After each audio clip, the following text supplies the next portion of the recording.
Well, let's talk about mobile gaming. Oh man. What can I say about mobile gaming that hasn't been said by us people of my generation and others regarding how much we dislike it. But friends, I want to talk to you about mobile gaming and what I've seen so far here in my travels. By far, I mean by far of all the cultures that I've seen, everybody is gaming on mobile for the most part. Everywhere I've gone so far, I have not seen one other person with a Switch. And I've traveled for a while now. And, there just isn't any out there, nor are they gaming on a DS or 3DS or anything else like that. Most people that I see, whether they're Chinese, Malaysian, even in Taiwan, it was all mobile gaming. One thing I have to tell you is that one of the big differences over here is Pokemon Go is really flourishing over here. It hasn't waned. It exploded back in the States, but then it kind of died down. People are still playing. I started playing when I noticed people were playing also on the plane, and I had started playing with my daughter about a year and a half ago.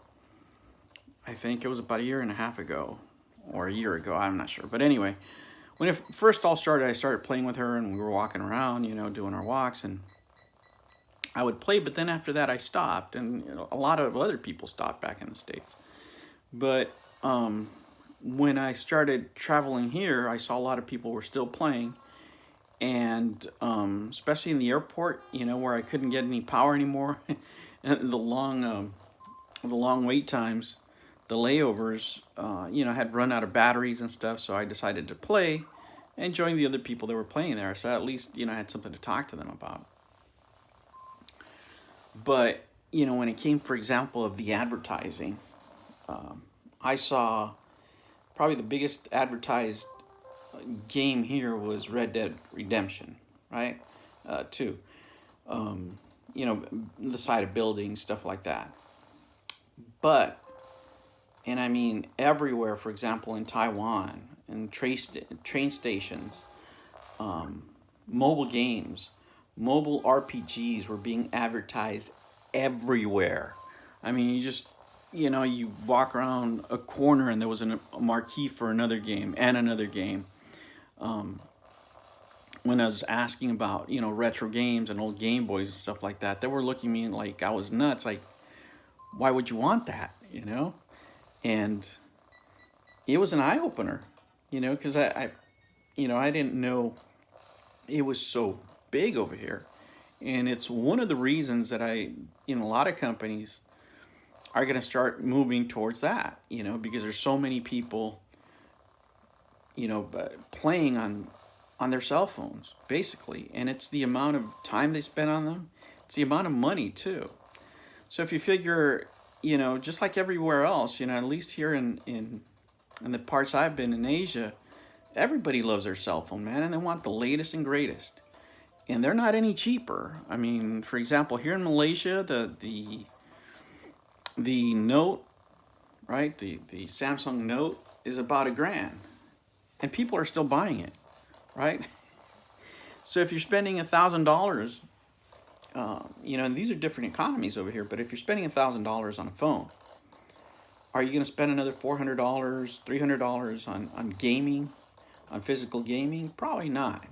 More than not, you're going to spend money on a mobile game, and that's what I see here. I mean, I've seen people with multiple, cell phones, playing Pokemon on raids. I've seen people with portable Wi-Fi so they don't lose signal on the train, gaming on their phones or gaming on tablets. But it's all mobile, and it's something that I don't particularly like. I mean, a game like this, right? A game like this, I wouldn't even consider playing on a mobile phone, right? A retro game like this, it would be impossible. There's too many buttons. It just wouldn't feel natural. And this is the SNK 40th anniversary edition, by the way.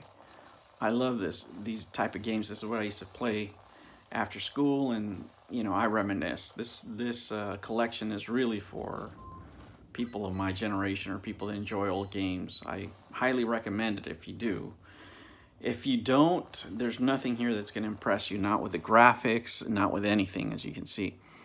But if you love these games, if you have a special heart and place in your heart for these, you'll really enjoy it, especially with the extras, museums, and the extras that the game contains. So that's my 10 cents on that. But anyway, guys, there's a big discussion now. For example, in the Diablo situation, reminded me of it. And is that a lot of these companies are making these decisions basically for dollars and cents, man. I mean, companies are there to make money. They're not there to enhance your game experience, right? Your gaming experience. They want to make money. They're going to make money. And it doesn't matter how many of us, punch a kick and protest. At the end of the day, if you think about it, how many other countries strictly game on mobile? It just makes sense to create games for cell phones and for tablets, because that's how people are mostly gaming now, mostly casual gamers, what have you. You're always going to have the true and loyal players. I mean, Nintendo players and console players and stuff like that, but there's just a big, huge market, man, for casual gamers, for people who would never play, a game otherwise. There's a lot of adults, for example. There's a lot of friends that I know that would never, ever consider buying a console, right? People my age that would never buy a console, but they won't even think about twice of just putting an app on their phone, whether it's free, especially if it's free. But if, it's an old game that they enjoyed and they're going to pay $5 for it, they don't care. They'll buy it, and they don't have to let anybody know. When you're a gamer, if you have a person of, an older age and have a Switch, I mean, people still raise eyebrows and stuff. And people of my generation especially always grew up with the notion that you had to keep your gaming secret, especially as an adult, because nobody's going to take you seriously if they know you're a gamer, right?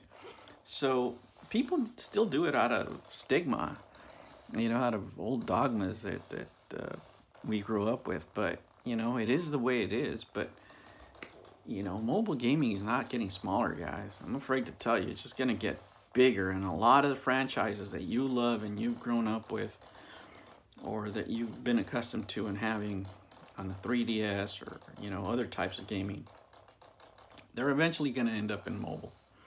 They're eventually going to end up in cell phones or whatever we're carrying at the time, because that's a sign of the times, man. We're just getting older, generations are changing, and if there's anything that we know about the future that's guaranteed, is that it's going to change.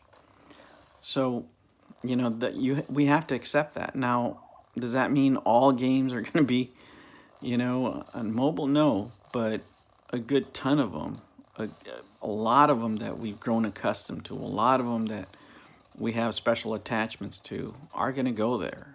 I'm having a hard time thinking there's a Persona, or I'm sorry, a Shin Megami Tensei on mobile, right? It's just driving me nuts. But it is there, but I'm not gonna, I have it on my phone, but I really can't play. I don't want to microtransaction anything.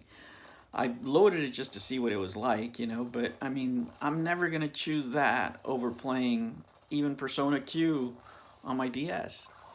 But it's a sign of the time, guys, and we have to adjust. And I wish I could have different news for you, but there's gonna be too many customers that game on their phones for companies to leave money on the table like that. And that's what they're going to be doing if they don't port their games to mobile. All right, guys, that is my thoughts on this subject. I wish I had better news, but it is what it is. Remember, don't be afraid to be happy, and I'll catch you on the next one. Take care.